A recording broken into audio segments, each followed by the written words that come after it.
Davis. Good morning, everybody. Welcome into Soccer Morning on a Monday. Just days left in the calendar year of 2015, and we are here for you to walk you up to that special day. We will be here today, tomorrow, and Thursday, right? Right? Today's Tuesday. That's what was throwing me off there. That's why I paused. Today is Tuesday. We were off yesterday. We'll be here tomorrow and Thursday. And then we'll get into 2016 come next Monday. It'll be a good old time. Today's show, today is Tuesday, not Monday. If I made that wrong, then you could understand why. Happy Tuesday. Welcome into Soccer Morning. We've got a big one for you. Obviously, a very jam-packed holiday schedule in the English Premier League. We're going to talk to our friend Andrew Mangan from Arseblog about the fortunes of his club, Arsenal, during the festive period fixture list. A crushing defeat on Boxing Day, and then a big win yesterday. And, oh, look, Arsenal top of the table. Now, Leicester can jump back over Arsenal today, but we will get to that in a moment. So, we will certainly have a discussion with our good friend Andrew Mangan about all things Arsenal, including the play of Mesut Ozil, what the title chances are for Arsenal, what Arsene Wenger needs to do between now and June to make that happen, whether or not we are going to see a North London contest for said title, because guess what? Tottenham's right there too. We will come to that. Let's start in Manchester. Manchester United manager Louis van Gaal says there is no reason for him to resign after a goalless draw against Chelsea brought United's winless run to 8 matches. That's across all competitions. Van Gaal previously suggested that he might resign if things did not improve with the Devils. Now, they did play better yesterday against Chelsea. They did not score. They hit the post. Juan Mata hit the crossbar. They had their chances. They did not put them away. It required Petr Cech to make some saves there. It was Cech in goal, was it not? I'm going to make sure I get my details right when it comes to this particular match. But what we do know, and what I'm certain of, is that there were no goals scored in that match. And Manchester United now is not in the. I wouldn't put them in the midst of a crisis by any stretch of the imagination. In fact, I heard this yesterday from one of the pundits over there at NBC Sports. It may have been Kyle Martino. The crisis label should be applied to Chelsea, not to Manchester United, even though Manchester United does not want to be in 6th place. For them to be 10 places, what is that? Yeah, 10 places above Chelsea, 8 places above Chelsea at this point, certainly puts the London club in more of a desperate situation under Goose Hiddink as they try to scramble back some points and manage to get themselves at least out of the specter of the relegation zone. Arsenal, again, mentioning them as we get ready to talk to Andrew Mangan, currently sit atop the Barclays Premier League table after a 2-0 win over Bournemouth yesterday. Mesut Ozil starring for the Gunners in the win. He scored a goal, a very nice one. Olivier Giroud setting him up. It's a bounce back from a 4-0 humbling that the Gunners received on Boxing Day against Southampton. I think I might have called that match. Coming into the weekend, I might have called that upset. When forced to pick an upset by my man Robert out in L.A., who always makes me pick an upset, I'm pretty sure I got that one right. I think I did. Somebody go back and check the tape, because I would like credit for that one. So they lose 4-0 to Southampton. They come back at home and beat Bournemouth 2-0, and now Arsenal again top of the table at least momentarily, with Leicester yet to play today against Manchester City in a big match in the Barclays Premier League. Other results from yesterday: Everton 3, Stoke City 4. Man, Xherdan Shaqiri with an absolute peach of a goal. The Potters proved too much for Everton. It looks bad there on Merseyside for Roberto Martinez and company. Spurs beat Watford 1-2 at Vicarage Road. That puts them just into the conversation. As people are talking about who's in line to make a run at the title, you have to consider Tottenham sitting there in 3rd place, tied on points right now with Manchester City, 3 points back of Leicester, 4 points back of Arsenal. And Pochettino doesn't want to commit to we're title contenders, but it's got to be in the mind of some of the Spurs players and fans at this point in the season.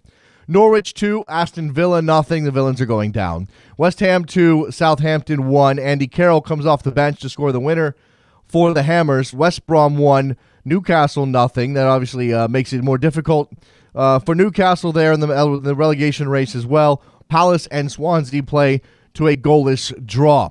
Patrick Friolet of RDS in Quebec reporting that Didier Drogba is, quote, almost guaranteed not to play with the Montreal Impact in 2016. He's reporting that the club is actively looking for a striker to replace Drogba. This is terrible, terrible, terrible, terrible, terrible news for the Impact, for MLS, certainly for soccer fans who want to see Didier Drogba do his thing on this side of the pond.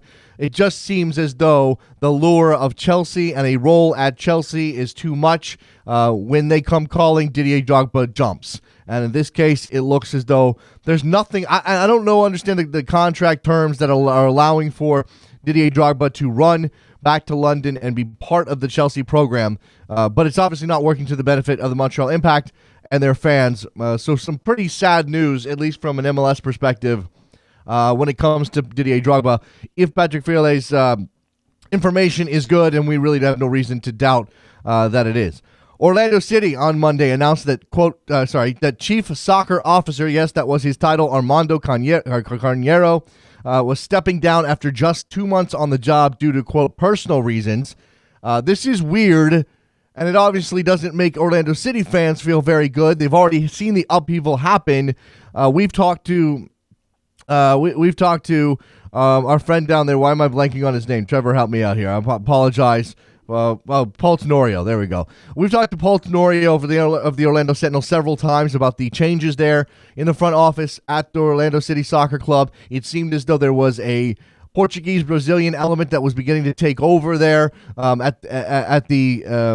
the detriment of some of the other figures who had been in the club previously. When Carneiro came in, that meant that Paul McDonough, who was the team's first ever GM on the MLS level, saw his role diminished. He decided to leave the club and has taken a job with Atlanta in their expansion bid.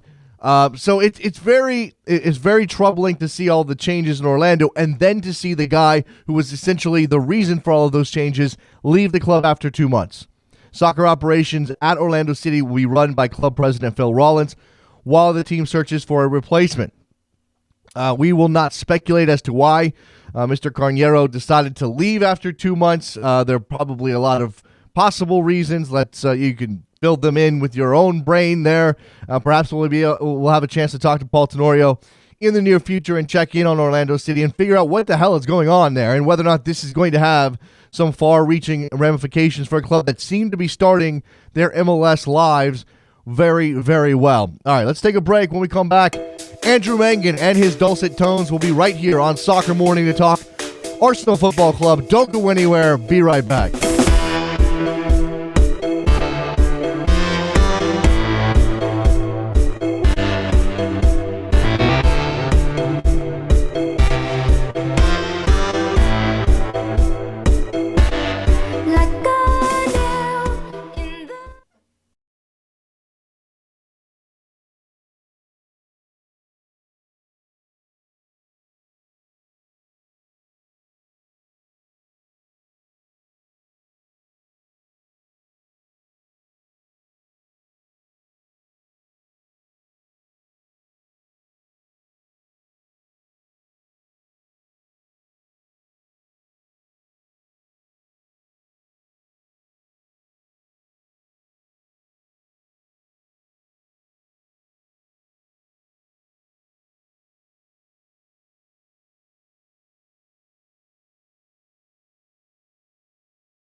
Welcome back to Soccer Morning on World Soccer Talk with Jason Davis. We are back on Soccer Morning and happy to have with us a friend of the show, one of the world's foremost soccer podcasters, as a matter of fact, Andrew Mangan from Arsblog, who joins us from across the pond. Hi, Andrew. How are you? Hi, Jason. How's it going? It's going well. It's going well. All right, so it's going relatively well for your club, Arsenal, at the top of the table. I mean, we'll have to take the Southampton game and talk about it, but I'll put it to the side for the moment. When you look at the table, and yes, Leicester needs to play today, but they have a difficult task hosting Manchester City, and you see Arsenal at the top of the table. After this run here, before the new year begins, what immediately springs to mind? Well, two things. One is that there's a sort of an expectation fulfilled, right? Because going into the season, this is where Arsenal fans wanted the team to be. Having won 2 FA Cups and having had 2 periods in the league where they looked like they might be title challengers or getting the kind of form that could make them title challengers, but unfortunately in 2 halves of different seasons, if you like. There was the expectation that this season was going to be one where there would be a proper title challenge. So from that point of view, we're in a good place and in the right place. The other side of it is that the expectation has to be put in the context of how the team has done it. There have been some disappointing results, losing away to Southampton on the 26th, losing away to West Brom, losing the opening day of the season to West Ham, losing to Chelsea. They're the only team that's managed to do that in the Premier League this season. So that there've been those, but on the offsetting that has been the fact that Arsenal are top of the league without some really important players. They're without Francis Coquelin and Santi Cazorla at the moment. Danny Welbeck, Thomas Rosicky, Jack Wilshere haven't kicked the ball at all this season. Theo Walcott has been out of the side injured. Alex Oxlade-Chamberlain has been out of the side injured. There's been no Alexis since the end of November. So for the team to be there doing that now, in spite of all those injuries, I think is a great credit to them. Is it a credit? Is it a credit to Wenger, and how much? I suppose how much of this is a reversal, because so much criticism about Wenger over the last couple of years with Arsenal sort of failing to reach expectations was that he didn't know how to build the depth into his squad, or he failed to buy in certain areas to strengthen that depth, and yet here they are navigating a difficult period injury wise, and again, and this is about the relative strength of the league, Andrew. We know that, but still, it is an achievement. Sure, and I think, if you looked at the Arsenal squad on paper going into the start of this season, you would have said that it was probably the deepest, most well-rounded squad that Arsenal have had for a good number of years. So from that point of view, it looked like all the issues with depth in itself had been addressed, but obviously there are other issues in terms of certain players who are out injured and who spend far too long out injured. And, you look at Jack Wilshere, for example, it's very hard not to worry about him now. He was supposed to be back for the Christmas fixtures. That was the word, and then all of a sudden it's been delayed. Arsene Wenger saying this week he doesn't know when he's going to be back. So clearly there's something going on there with Jack Wilshere. So you've got to look at it, and Arsene Wenger certainly has got to look at it from the point of view, how does he manage this going forward? How can he build a squad that isn't so affected by injuries? Because when you look at all the bad results that Arsenal have had this season, it's very difficult not to wonder what might have happened if they could have brought on Jack Wilshere, if they could have brought on Danny Welbeck, if they could have brought on Alexis Sanchez. Small things like that where the depth of the squad could have made a difference. That hasn't been available to Arsenal. So it's an ongoing issue, I guess, for Arsene Wenger. But to be where they are right now, in spite of all those injuries, and I'm not sort of giving anyone a free pass on the fact that there are injuries. What I'm saying is that the squad and the players that have been playing have shown enough quality and spirit and character to get themselves into a very good position at the turn of the year. Yeah, and maybe this time around, if someone says something like someone returning from injury will be like a new signing, it won't feel as much of a negative, or is it just a damning with faint praise? Mesut Ozil has certainly carried this team for some time, and especially with the absence of Alexis, I imagine that is that's got to be heartening to Arsenal fans, because we've talked about it, Andrew. Ozil has not always felt the most comfortable there in London.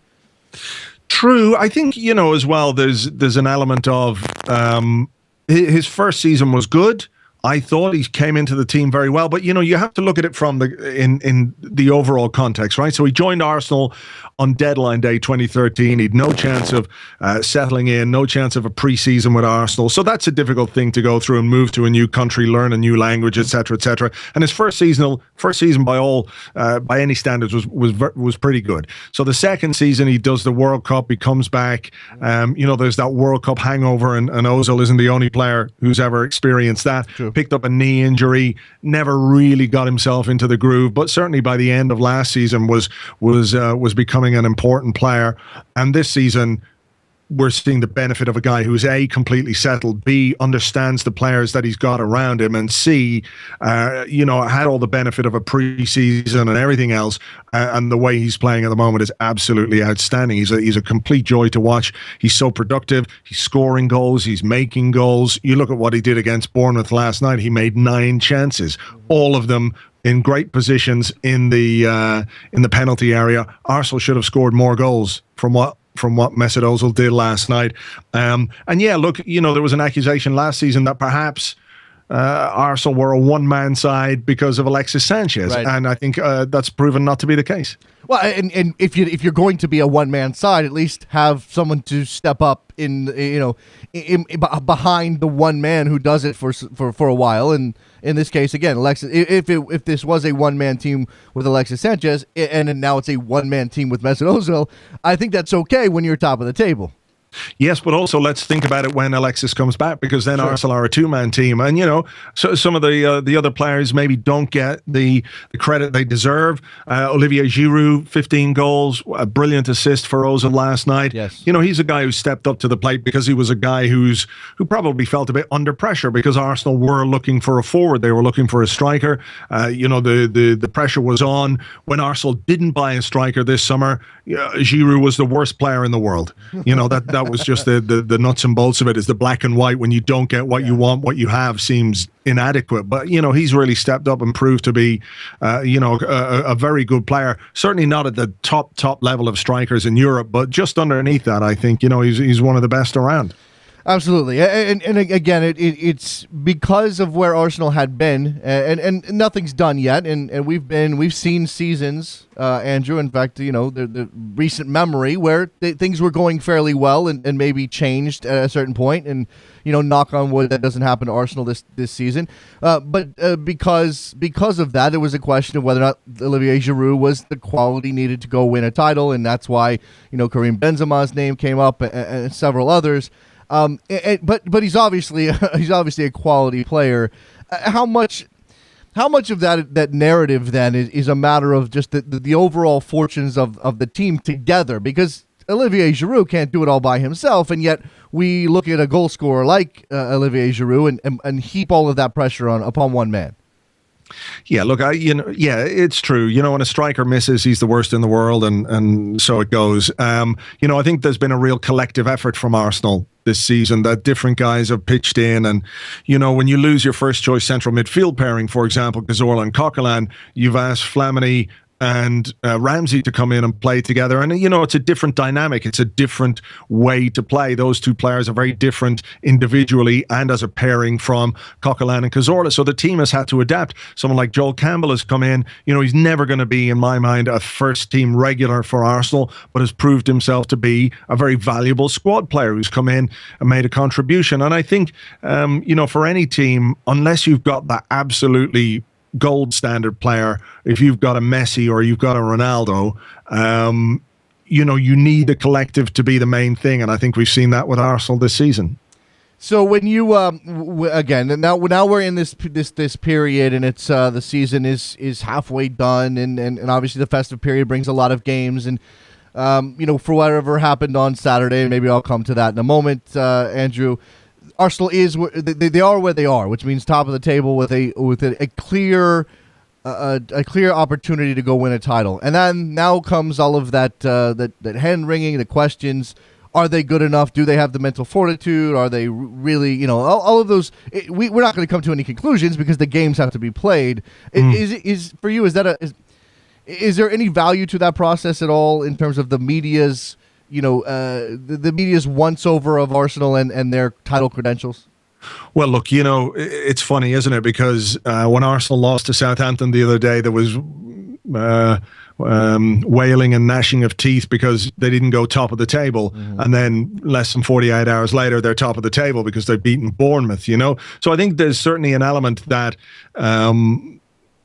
there's always got to be a story, right? It can't be just a simple thing of, well, this is a game in December that could see Arsenal go top of the table. All of a sudden, it's a game that speaks deeply to the title credentials of Arsenal, where the reality is not quite like that, right? Because Arsenal could not go top of the table. There was a couple of years ago, Arsenal were top of the table for longer than anyone else and fell away towards the end of the season. None of that time at the top of the table meant anything at the end of the season. So, there's always a story. There is more pressure. When Arsenal didn't win a trophy for years, there was all that pressure going into the first FA Cup final that they won. Then there was a second one because, a title challenge that people thought might materialize didn't materialize that season, and there had to be some tangible reward for the football. But they won that FA Cup, so there's always pressure going to be heaped on them. Arsenal haven't won the title since 2004, and I think it's right to question the mentality and the character of a team, simply because that's what people do.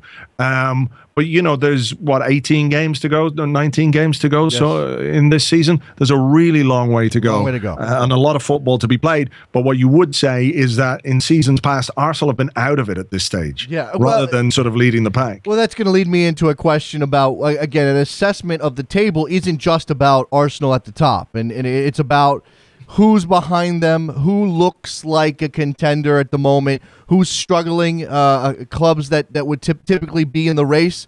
We're seeing them, have historically bad years. Chelsea is in 14th place. They're not a title contender. We can just say that with all confidence, Andrew. So you don't have to worry. Arsenal doesn't have to worry about Chelsea. Okay, well, who do they have to worry about? And when you consider Leicester is such a surprise, and if Leicester wins the title, I mean, we're talking historic shock of shocks. I think it's on that. I think it's fair to put it on that level. That doesn't mean Leicester can't win it, Andrew. It's just that it would be a massive surprise if they did. Tottenham, a club that's never really challenged for a title, if they actually are in this race, and maybe we'll come to the rivalry element in a second. That's still not a club. It's not that you don't believe they can do it. It's that they're not one of those clubs that have traditionally gotten it done. City is there, and that's fair. You have to obviously consider City. No one's considering Palace for the title, and United doesn't look like they're going to get it together soon enough to really make a push. So everything is there for Arsenal. I mean, I imagine as an Arsenal fan, it almost has to make you extra nervous that it seems like the table is laid out. Well, look, I think what would make you extra nervous is if Chelsea were up there, and if Man United were up there playing well, and if Man City were playing really well, and there are other teams. I think that would make you more nervous. Right. I think what it does represent is a really good chance for Arsenal to have a good go at the Premier League this season. You got to look at Manchester City. I can't see Leicester lasting the pace. I just can't see it. They've been brilliant, and it's a fantastic story, but I just can't see them lasting the pace for the rest of the season. I think probably the squad will be found out, and they'll fall down the way a bit. Even if you do say that about Manchester United, they're only 9 points behind Arsenal. That's not much. Tottenham certainly are playing really well this season, look very, very solid, and have got into this nice habit of winning games late on and nicking points here and there. So certainly they're involved in the title race. They're only 4 points behind Arsenal right now. So the table tells you that they're involved. So they're going to be a rival. What can you say? You just kind of have to take it game by game, really. From an Arsenal point of view, there's a lot of tough fixtures. I think what makes it interesting this season is the equalization of quality throughout the league. I know you mentioned Chelsea, and they've had what's happened to Chelsea is ridiculous, right? Yes. It's just ridiculous. But in general, what has happened is that the quality of teams and the quality of players in all the teams has improved. So there are no real walkovers unless you're playing Aston Villa or somebody like that at the moment, because they're just an absolute mess. I think the fact that the league in general is more competitive is what's going to make this title race really, really interesting. The head-to-heads between the teams that are going for the title are going to be big, but there's no sure things anymore. So you just have to take it game by game. Of course, and just from a general sense, I think this is probably the most fascinating Premier League season I can remember, and we're only half done. And who knows? Yeah. Maybe things do shake out where Manchester City goes on to win another title. I mean, or Arsenal wins a title. That's remarkable, but just because of the last time, it's been a while since they've done it last. But there's certainly a club that's supposed to be in that upper echelon. If we did see a Leicester City, and to a lesser extent a Tottenham, win a title, that is pretty remarkable, and does speak to the equalization, as you said, of the quality of the league. I mean, we call it parity over here. You can call it parity if you want. I don't know that it goes all the way down the table, but it does mean that these games, these fixtures, are not necessarily walkovers, as you said.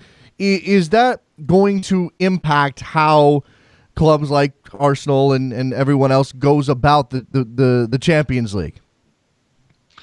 I don't think it will have any real impact on how Arsenal go about the Champions League, because what faces them in the Champions League is the best team in Europe. Right. I can't really remember the fixtures that Arsenal have around the Barcelona game, and you'd like to think that perhaps there would be some scope for rotating and resting players, not simply because you're taking one competition more serious than the other, but because to give yourself the best chance in both competitions, you need to keep the squad fresh and add some bits and pieces to it here and there, so that players aren't run off their feet or run to the end of their legs, But I don't think it will really change anything. Arsenal will have to play the best team available to them to have any chance to do anything against Barcelona. Beyond that, it's difficult to know. Look, we talked about it a couple of weeks ago, didn't we, after the draw, where everyone is going to make Barcelona favourites for this one, and rightly so. I think you would say 9 times out of 10, maybe a bit more, Barcelona will go through, but you just don't know with football. So I don't think what the Premier League will have any bearing on what Arsenal do in the Champions League when it comes to Barcelona. If they get beyond Barcelona somehow, then Arsene Wenger certainly has got something to think about, particularly if the squad issues and if the depth in the squad is similar to the way it is now, Well, that brings me to January. January tends to be more of a tease than anything else. There's lots of chatter that this club needs this piece and this club needs that piece, and maybe they'll go spend on some available player in Europe or otherwise. But lots of times it doesn't come to fruition, or the moves that we see aren't nearly as sexy as the tabloids want to make the period out to be. Yet you do have some rumors. I just saw one this morning, the only one I've seen with Arsenal so far, Andrew, and whether or not you imagine it's even a possibility, I'll put that to you, and then you can speak to the wider issue whether or not Arsenal just needs to reinforce. And that was the rumor I saw was Arsenal targeting Chicharito Hernandez. Now I don't know if that's now or in the summer.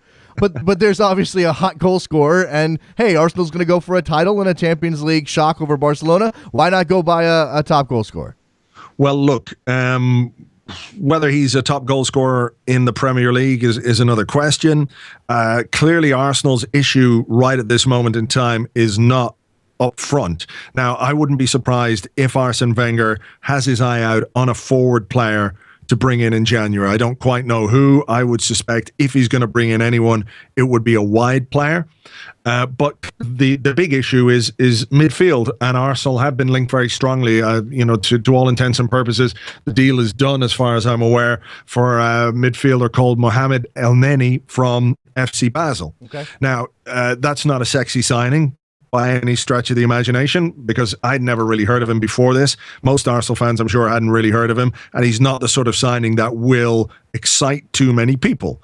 But I think you've got to look at it from the point of view that Arsenal need to do something now. They have to get something done pretty much straight away to boost the midfield. They've only got really 2 central midfield players fit. That was Mathieu Flamini and Aaron Ramsey. Callum Chambers was played there against Bournemouth, and he did well, but I think you have to put that performance into context. It was Bournemouth, it was at home, and it was only his second start in that position. His first one was a bit of a disaster about a year ago, also at Southampton. So they need to do something, and the reason why they'll go after a player of that profile is because they can get it done. It's easier to get a player like that in early in January than it is to get a high-profile name. Yes, because right. you could spend the whole of January trying to bring in a high-profile player. If you want to bring in a really top quality midfielder, chances are he's already at a club that's in a very competitive situation in its own league or in the Champions League, and you're not going to be able to buy that player in January. I think we all know that the market in January is somewhat restricted, so you kind of have to cut your cloth to suit the occasion. So we're going to see that guy come in, and then it wouldn't surprise me if there was one more. But maybe not straight away. I think we're going to see Arsenal do some early business with this guy El Neni, but after that, they might play the month out and see how it goes. 23-year-old Egyptian midfielder Mohamed El Neni. So we'll see. And look, FC Basel, a club with obviously a good reputation. That is. I mean, I know. Look, this is obviously forming the narrative to the purposes, Andrew. But that does seem like one of those, smart. It's a smart signing. It is a position of weakness, at least in terms of depth for Arsenal. You're not breaking the bank for him. He's not going to come in and have massive expectations heaped upon him. He can be rotated in by Arsene Wenger as needed. He can certainly take off some of the pressure when you're going into those cup competitions where you're going to be stretched a bit, especially if you're in line for a Premier League title. Yes, absolutely. People too often judge a signing by the price tag, right? And we know that at both ends of the scale, it doesn't always work out that way. Like a 25, 30 million pound player might not turn out to be anything like that. And similarly, a 5 million pound player might turn out to be worth a lot more than that. His profile is interesting. He's 23, playing for Basel, who've been doing very well. And I wonder if this is a summer or a signing that Arsenal had earmarked for the summer, been brought forward now because of the necessity of bringing in somebody in midfield. We saw it a couple of years ago. Nacho Monreal was a guy that they were going to sign in the summer, but Kieran Gibbs got injured, and Andre Santos was Andre Santos basically. So they went out and bought him in January. So I think this could be a similar kind of situation here with this guy. And very often, a player of his age needs to move to a better league, to a better team to develop properly as a player. So we'll wait and see. How he does. It's an interesting signing, but again, we'll just have to see how he plays before we can make any judgments on him. Yeah, and if I'm reading this, David Ornstein from BBC says he's eligible for the Champions League. I mean, he's not cup tied in the Champions League. That's another thing in January for a club like Arsenal. You're not going to find many available players of the caliber, the sexy caliber, who are not cup tied. Yeah, exactly. The best players are playing for the best teams who are in the Champions League or who have been in the Champions League anyway and who have already played in it. So you're not going to be able to find that top player. Summer is the time for the big money signings, I think. Unless something really remarkable presents itself, summer is the time for the big signings. And January, you're operating at a slightly different level. You're having to look in different places to find players. And I think that's what Arsenal have done. Yeah, I'm looking at the fixture list for Arsenal, Andrew, obviously, and Chelsea coming up in January. February brings Southampton, Bournemouth, Leicester, and that Leicester game actually comes 10 days ahead of Barcelona at home. So that'll be obviously a crucial period depending on where Leicester is in the table. I imagine they may still be in the mix for the top spot in the league. I mean, I guess as we get close to wrapping this discussion up, Andrew, I mean, just, half-season sort of impressions. I mean, I asked you how you felt when you look and see Arsenal at the top of the table, again, with Leicester's game today pending. How do you feel, Arsenal is positioned halfway through? Well, if we look back over the first half of the season, what stands out? I guess what stands out is that there's a measure of inconsistency with performances and with results, but the nature of the league means that Arsenal are in there. They're in the right position. They're top of the table at the turn of the year, which is a good place to be in. I think if you'd asked any Arsenal fan at the start of the season, if we get to the final game of 2015 and Arsenal are top of the table, would you be happy? They would say yes. Now, to take all the context out of it, just that simple fact alone is something that should make Arsenal fans happy. That doesn't mean there aren't things that can be improved. Certainly there are. And traditionally, maybe something that would give Arsenal fans a little bit more hope is that the second half of the season is the one in which Arsenal usually perform best, because there's no November, for example, a month in which Arsenal just can't win a game year on year. So the second half of the season is one where Arsenal performs strongly. So if they can get players back from injury, if they can keep them fit, if they can add to the squad in January, and if they can maintain the level of performance that we've seen in certain games. If Mesut Ozil can keep playing the way that he's playing, Alexis is back, Giroud is scoring, Walcott is there, defensively solid, Petr Cech is doing well. There's enough experience now in that side. Not to be freaked out by the fact that they're in a title challenge. So you'd say 7 out of 10 mark for the season so far. So far, so good. A lot still to do, but it's a very good position to be doing it from. Would you give that same mark to Arsene Wenger, because questions of whether or not the league had passed him by, and at least through 19 matches he seems to have adjusted pretty well to handling, and again, quality of the league, parity within the league, but Arsenal is positioned well, and he has shown adaptability. Yeah, I mean, I guess he has, people say that he doesn't do tactics, he doesn't adapt to the opposition. That's not been the case. There have been big results against big teams. Manchester City have been beaten, Bayern Munich have been beaten, Manchester United were beaten. There's been a lot of good stuff. There's been some bad stuff as well, but then that is true of every single team. And I think we're unfortunately at times we're living in an age where anything other than perfection is seen as unacceptable. And if your expectations are that high, then there's always going to be something to criticize. As I said to you a moment ago, it could be better. There are ways to improve. There are things that Arsenal can do better and should do better, and I hope that they will do better. But the table speaks for itself. Isn't that what they say at the end of the day? Absolutely. The table doesn't lie. Nope, does not. Andrew Mangan from Arsenal. Sorry if you had concluding thought there, Andrew. My fault. Well, no, not at all. I was just saying the table doesn't lie. Arsenal are on top of the table. They're there because they deserve to be there, because they've won the most points, and out of all the teams that have played all the games. They may not be there if Leicester beat Manchester City, but we're so far so good, and there's a real chance for Arsenal to kick on in the second half of the season. There you go. Follow Arsblog on Twitter. Read Arsblog. Listen to Arsblog. Do everything. Arscast. Excuse me. Do everything. Follow everything that Andrew does. It's all brilliant. Andrew, appreciate the time as always. Thank you so much. Again, happy holidays, happy New Year. We'll see what 2016 brings for Arsenal Football Club. Thanks very much. Happy New Year to you and all the listeners. Thanks. There goes Andrew Mangan. Good stuff from him. Love talking to Andrew Mangan. We'll step aside. We'll come back. We'll talk to you. Phone lines open on a Tuesday edition of Soccer Morning right here on WorldSoccerTalk.com. Be right back.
Welcome back to Soccer Morning on World Soccer Talk with Jason Davis. All right, we are back on a Tuesday, December 29th. Soccer Morning on WorldSoccerTalk.com.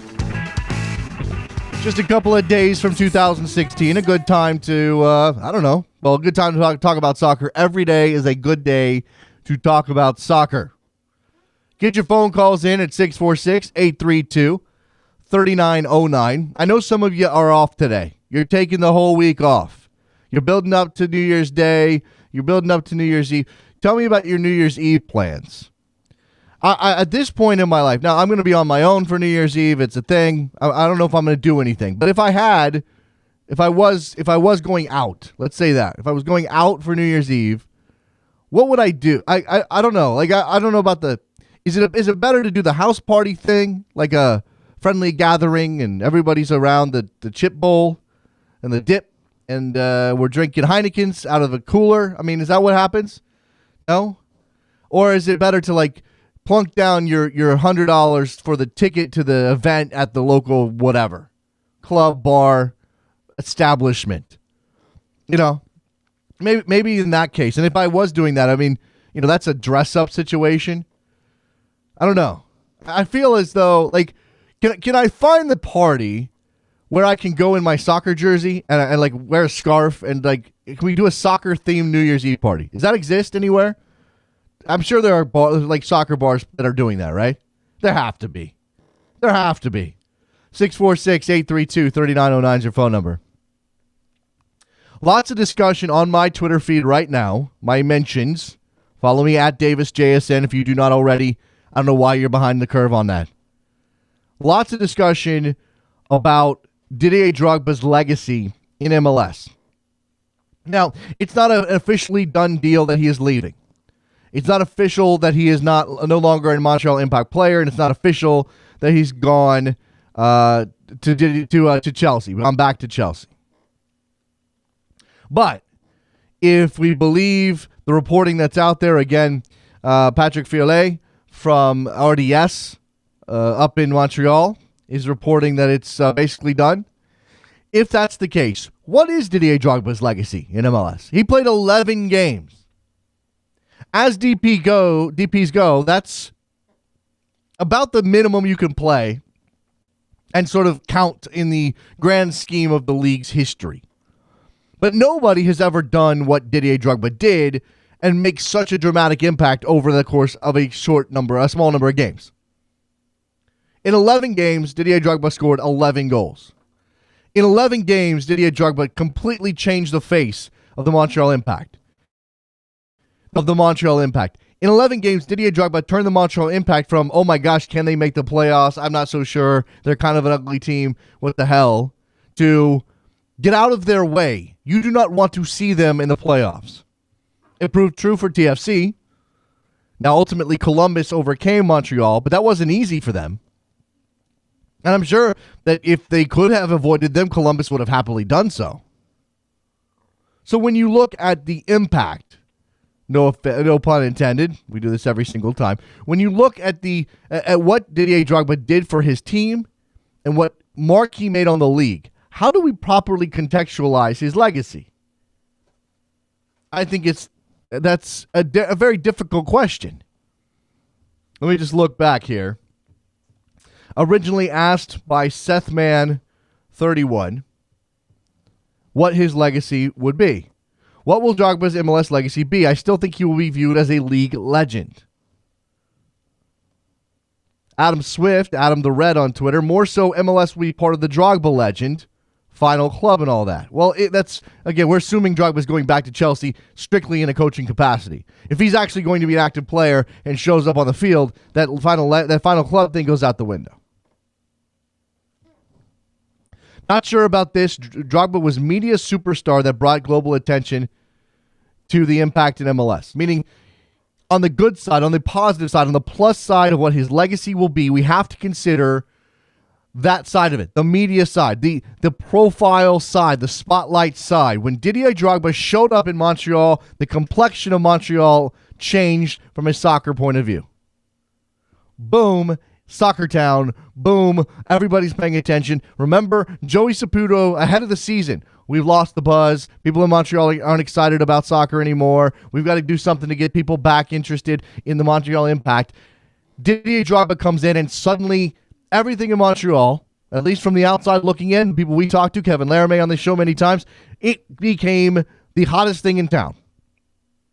The hottest thing in town, Didier Drogba and the Montreal Impact. Now, it was only the beginnings of the Montreal Canadiens season, so maybe you have to put that, you throw that out there, but still, give him credit for that. Mike in Philly, you're on the air. Hey, Jason. Just wanted to comment on Drogba. Honestly, legacy-wise, I think a lot of people are just going to, in the long run, forget he was even here. Really? I understand the impact he had. I understand the profile he has. That being said, it was such a short amount of time.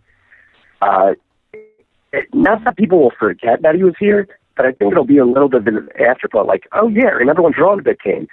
And I think what his quote-unquote legacy will be the model of a type of player you can bring in as a late-season push to really give the boost to your team. You know, so you're saying perfect type of DP to bring in that sort of situation. You've got Didier Drogba on trendsetter. Maybe not long-term his career. Long-term we remember him, but he certainly might set a trend. Is that what you're saying?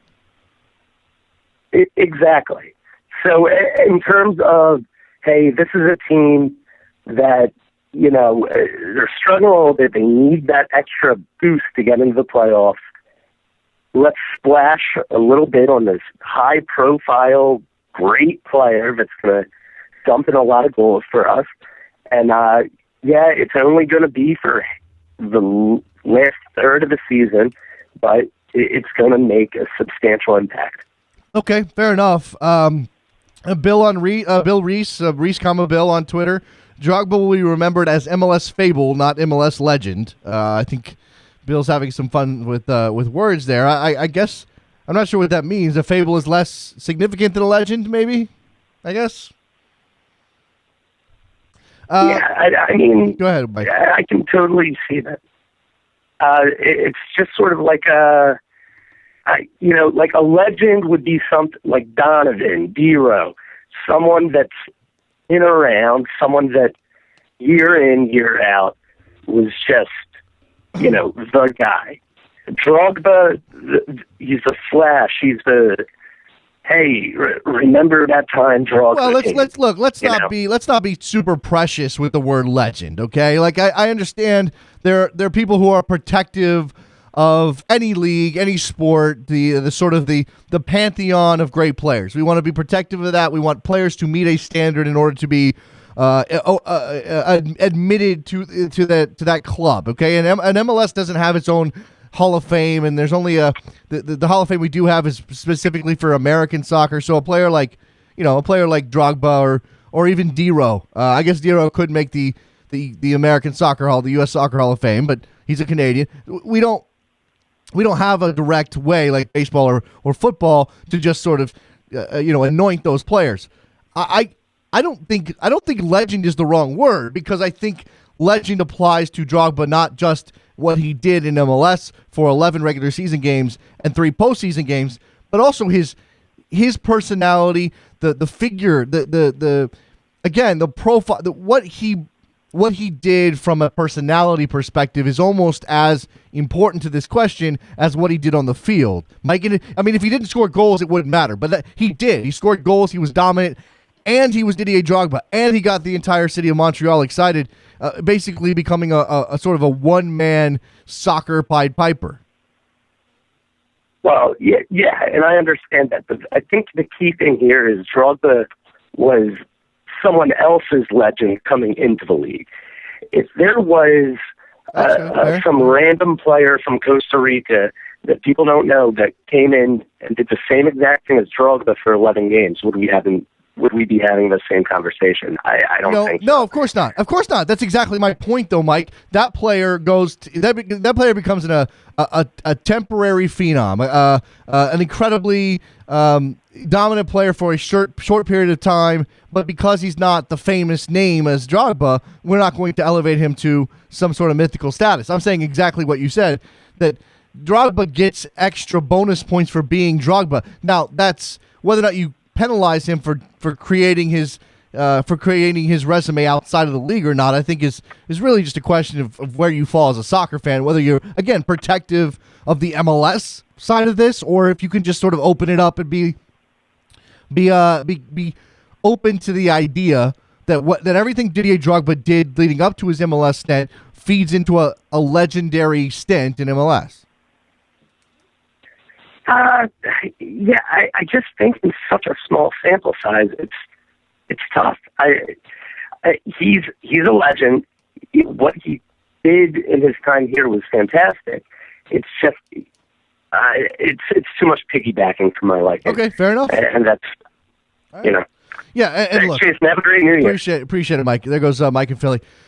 Again, this is semantics. We're debating something that ultimately doesn't matter. But when we talk about legacy for Didier Drogba at MLS, should he leave and jump back over to Philly? When we talk about that legacy, we're talking about a couple of different things. One, how will he be remembered by MLS fans? And clearly, he's going to be remembered more in Montreal than anywhere else. Montreal is going to say, Montreal fans are going to remember the Didier Drogba period fondly for years and years to come. The only way Didier Drogba becomes unimportant or secondary to the story of the Montreal Impact is if they go win a title in the next couple of years, and it sort of overshadows everything that Didier Drogba did in 2015. That's the only way it happens. Otherwise, that run, scoring 11 goals in 11 regular season appearances, scoring a goal in the playoffs, pushing them past past Toronto, that's all going to be, stuff that they remember for the story of 2015 is going to be told through the lens of what Didier Drogba did for those 11 games. And that's 1/3 of the season, not even. It's pretty remarkable that we're even having this discussion. It's also sad and annoying and frustrating and sort of pisses me off that this is going to be the end of the Didier Drogba and MLS story. Robert in California, on the flip side of the coin, won't Drogba show how bad the defenders were? I don't think that, but sadly some others will. Eye of the beholder, Robert. Eye of the beholder. We don't know. Every time look, there's such a thing as a great goal in which the defending is unimpeachable because it just couldn't have done anything about it. Sometimes there are great goals that get diminished because of the defending. I suppose that's fair. Sometimes people want to diminish every goal because of the defending. That I find ridiculous. And certainly, depending on how the defense of a certain team or the goalkeeper of a certain team are seen, that can dictate where people's heads go immediately. Oh, was that a great goal or was that bad defending? Sometimes it's both. And in the case of Didier Drogba, he exploited some weaknesses of MLS defenders. There's no doubt about that. But I put that more on Didier Drogba's greatness and experience than I do on bad MLS defending. The defending's not great. No one's saying it is. No one's saying that those were great defenders that Didier Drogba beat, or even good defenders that Didier Drogba beat. But nobody else scored 11 goals in 11 games down the stretch of the MLS season. Rob Rice 311 it would have been really interesting to see what he could have done with a full season in Montreal. It would have been, and there are some things about the MLS experience and a full MLS campaign that make you wonder if Didier Drogba could have stood up to the rigors. I don't think he was going to shy away from that opportunity to prove himself capable of handling those things in 2016 until this Chelsea situation came up. The one thing you can say, if you're a Montreal fan, is at least if he leaves, he's leaving for the only good reason you can come up with. I mean, maybe it's not good enough for you, but this is like, this is going back to his true love. And you knew that. I mean, he came in and gave everything he had to the Montreal Impact for the couple of months he was here. You really can't fault him there. And now that he's probably leaving, again, reports suggest he's done, it's only because it's Chelsea. It's not anybody else. He's not jumping to China again. He's not going back to Turkey. He's not taking the money in the Middle East. He is going to the one club that it makes sense Didier Drogba be at. Thomas 19064, a hypothetical pondering here, a question that will frame the Didier Drogba legacy issue. Could Montreal justify retiring his number? I don't think so. That's my scale for club league legend. Well, let's first say that soccer teams don't generally retire numbers that often. I think RSL has retired some numbers. Jason Kreis's numbers retired there. A couple of other clubs may have retired numbers. I don't think that that's standard operating procedure, and I think Montreal seems like the kind of club that would never retire a number to begin with. But does that mean that the bar is then lowered? If you're not retiring the number, does that mean the bar is then lowered to put him into some Ring of Honor, some Montreal Impact Hall of Fame type situation? Curtis Larson on Twitter from the Sun over in Toronto. I argue Drogba certainly doesn't leave a legacy. De Vaio did more. All right. Did Marco De Vaio, in his couple of years in Montreal, do more to leave a legacy behind as he left than Didier Drogba? Because Montreal made the playoffs with Marco De Vaio there, did they not? Didn't they make the playoffs one year with Marco De Vaio in the team? How many years did Marco De Vaio put in Montreal? Marco De Vaio was the first player in Montreal, I think, that drew the eye of the rest of the league in a real significant kind of way, right? There were a couple of other names that went through Montreal. Marco De Vaio played 3 years in a Montreal Impact shirt, 2012, 2013, 2014. He scored 34 goals in 76 matches. That's pretty damn good. And again, he sort of brought some international attention to Montreal that they didn't have before. He was there he was there when Montreal needed that extra boost of notoriety. They played their first season in 2012. So he was there from the beginning. I'm in 2012. They played from the very beginning. Marco De Vaio. Did he come in the summer? Can't remember if he came in during the summer or not. But certainly Marco De Vaio, in pure numbers, number of games played, the MLS history of the club, Marco De Vaio looms larger than Didier Drogba in those ways. But at the same time, what Didier Drogba did over that super small stretch of games and the supernova aspect of his time there means that it stands out in your mind as that stretch that it has a period on it. There is a contained time frame that stands out as a memory in and of itself. Marco De Vaio was just sort of there for some time and dribbling into 2 or 3 years. Let's go talk to TJ down in Florida. Hey TJ, what's on your mind? Hey, Jason, I wanted to talk to you a little bit about Everton. Speaking of former Chelsea strikers, there's this guy, Lukaku, who's kind of scoring some goals here and there. He is, yes. But the team is in a little bit of trouble. I mean, they conceded 4 goals at home yesterday after conceding 3 last week to Leicester. And I wanted to talk to you about Roberto Martinez's tactics and what you thought of him as a manager in the grand scheme of things. Well, I mean, I like him a lot as certainly as a TV personality.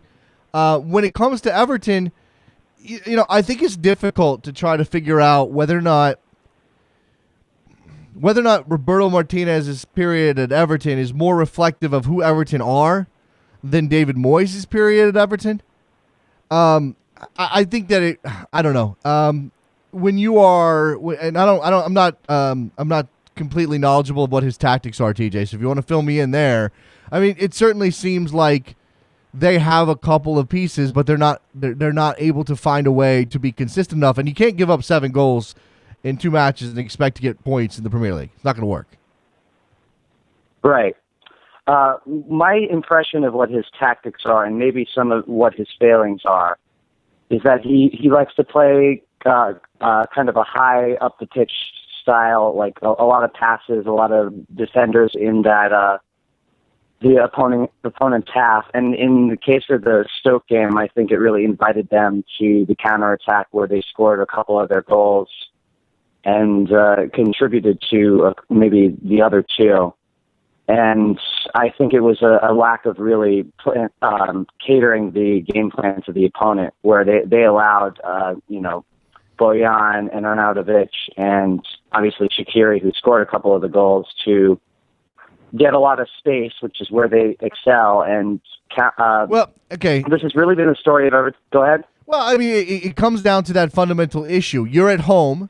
You're Everton. Shouldn't you be taking the game to your opponent? And if you're not doing that, are you then subject to the displeasure of the fan base? Are you going to upset the Everton faithful because when you're at home, you're sitting back waiting for Stoke to come at you so you can hit on the counter? I mean, it's Stoke. I mean, I know Stoke's playing some good football this season, and obviously the names that they have in that team now change the complexion of that side completely. You know, what Shaqiri did yesterday was just filthy.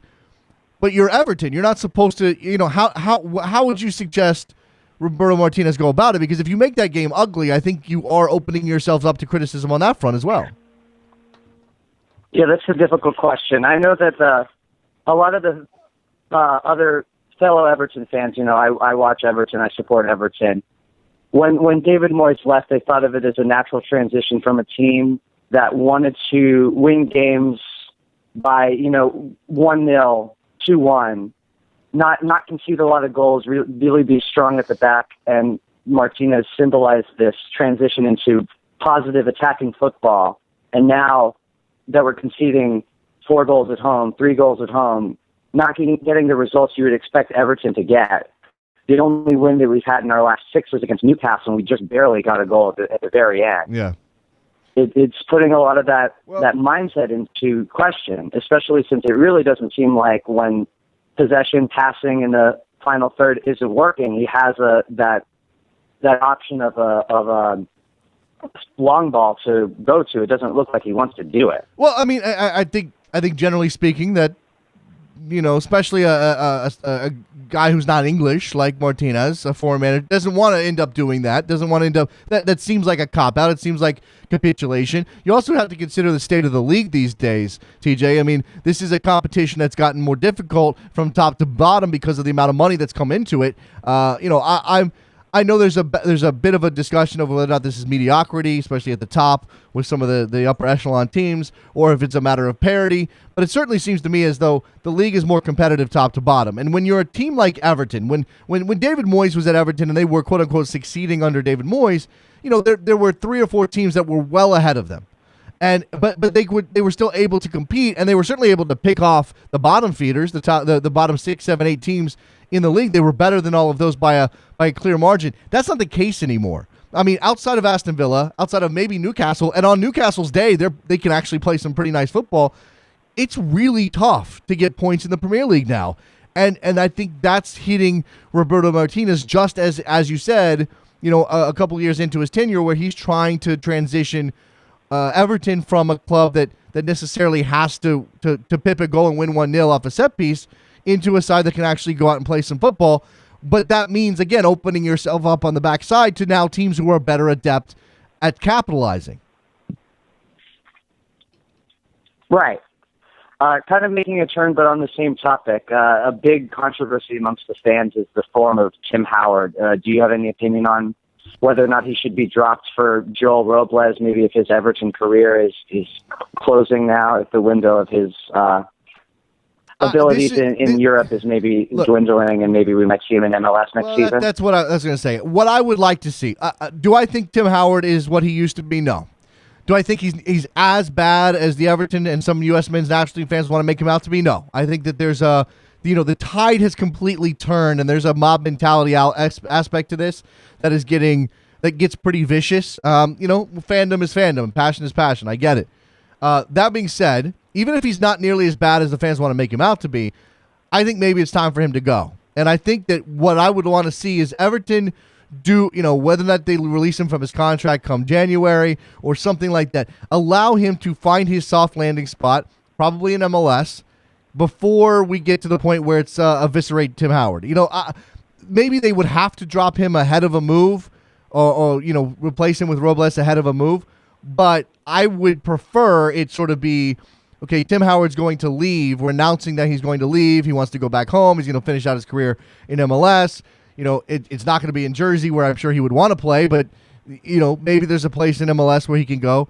And now we're going to start that transition where now Tim Howard is no longer our clear number one. Let's move into the rest of 2016. And then Tim can leave with his head held high, with his Everton legacy relatively intact.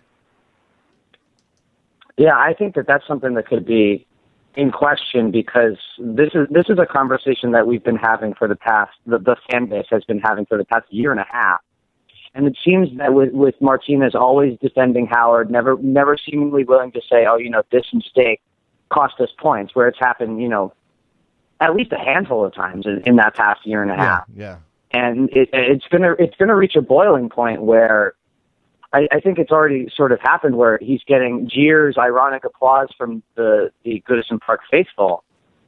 Something's got to happen soon. Either he's going to come back and we're going to say, "Oh, this is the Tim Howard that was the goalie when Everton finished fifth a couple of years ago. This is the Tim Howard that Goodison Park has come to know and love," or he's going to have to be dropped, or he's going to have to be moved on.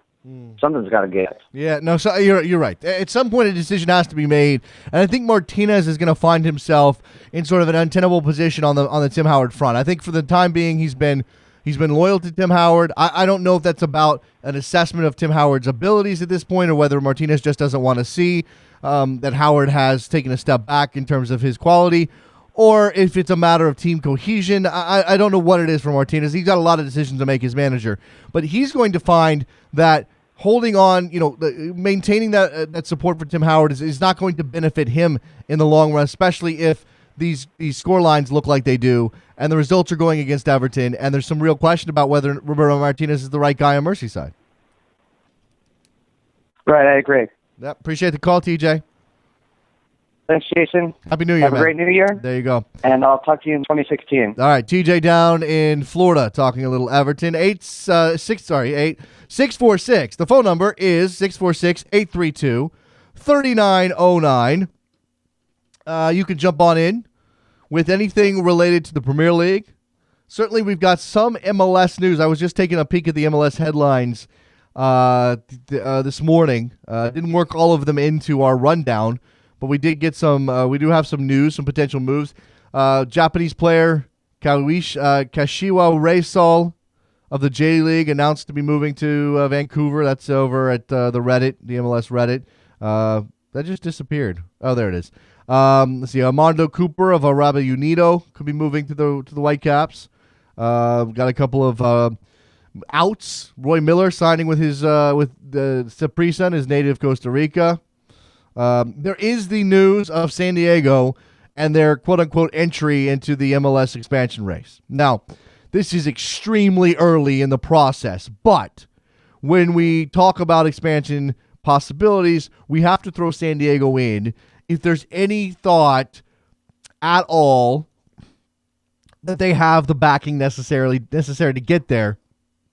And I do believe that the guy who was interested in buying, speak of the devil, Everton Football Club is looking into getting a bid together to try to get MLS to San Diego. John Moores is his name. This is from Soccer by Ivis. John Moores continues his pursuit of purchasing English Premier League club Everton, but the former San Diego Padres owner has one eye fixed on bringing a Major League Soccer to the California city. According to a report from the San Diego Union Tribune, and we'll just go ahead and click on that and bring that up since that's the original reporting here. I believe this is probably going to be from Mark Ziegler, who's a noted soccer reporter in Southern California, has been at the Union Tribune for some time. He says that Moores is one of two groups investigating the prospects of owning a Major League Soccer club that would play in San Diego, and that might involve the stadium conundrum facing San Diego State's football team if and when the Chargers relocate to Los Angeles and Qualcomm Stadium is bulldozed. Steve Pierce, a senior advisor to Moores and a former state legislator, confirmed their quote-unquote interest in MLS, both as a tenant in a new mid-sized facility, possibly on the site of Qualcomm, and a stateside partner for their Premier League team. So this would probably, the way that's being framed is not only is this about MLS, but it's also maybe about MLS partnering with Everton. The identity of the other investment group is unknown. Earlier this month, MLS Commissioner Don Garber told Sports Illustrated when asked about future expansion, "There are markets now that seem to come up that weren't even part of our thinking a year or two ago," and quote, "We've been having discussions with people in San Diego." A league source confirmed the renewed interest in San Diego, but characterized the discussions as, quote, "very preliminary," unquote. So there you go. Is San Diego in the mix? And we're probably still a little early for our San Diego listeners. You'll have to jump in on Twitter as you listen back to the podcast, at DavisJSN, at Soccer Morning. Is San Diego a place where MLS can succeed? A lot of questions, and I'm not familiar with San Diego as a town or a market. I talked to my radio partner at Best Soccer Show, Jared Dubois, who went to school in San Diego. That was 20 years ago, but he talks about San Diego and the type of town it is, and it obviously has a lot of the hallmarks of there's a lot to do in San Diego. The weather is beautiful all the time. How can we possibly capture the interest of enough people to come out to a soccer match on a Saturday or a Sunday when there are so many other distractions in San Diego? Now, and also let's throw in the fact that you have Cholos just across the border in Tijuana doing their thing, trying to capture as much of the American market north of the border as possible. I think Mark Ziegler is one of those people who believes that San Diego is not a great place for MLS expansion due to the presence of Club Tijuana. That Club Tijuana has essentially locked up the soccer-loving populace, what soccer-loving populace exists in San Diego. So we'll see. I mean, if there's two ownership groups possibly looking, then they have to be able to check a bunch of boxes. They need to be able to pay the expansion fee, which we're talking probably $100 million again. They have to be able to get the stadium deal off the ground. They have to be patient with that, and they obviously have to see they have to push to be part of the 28. But we've already talked about how that seems like there are a couple of teams already lined up to be part of that next round of 4 teams. We've got 20 now, and you toss in Minnesota, Atlanta, Miami with David Beckham's situation, and I'm missing somebody. Who am I missing, Trevor? There's one more site I'm probably, yeah. So we'll have to see exactly what comes out of this interest from 2 groups in San Diego. This is the kicking line. This is the line from Ziegler here. The downtown will likely be part of a convention center expansion, talking about some places that you could possibly build a stadium. We all know how contentious and drawn out that could become. The old SDG&E plant along the bay in Chula Vista will be an ideal site for a stadium, but it's also 10 miles from Estadio Caliente and the Tijuana Cholos of Mexico's top division that are so popular in South Bay. So it's a matter of competition as much as it is within that market, as much as it is putting forth a clear bid that makes a lot of sense for MLS. All right, let's wrap this up. Thank you very much for your phone calls. Thank you to Andrew Mangan from Arseblog for his participation in today's program. Great stuff from him on the state of the Gunners as they challenge for a Premier League title coming up in 2016. We'll be back tomorrow with another episode of Soccer Morning. If you have Sirius XM, you should be listening to us on Sirius XM FC. Channel 85 will be on over there in about 45 minutes, and we'll kick off talking Drogba, expansion, player roster moves in MLS, and everything else. I'll talk to you. Bye.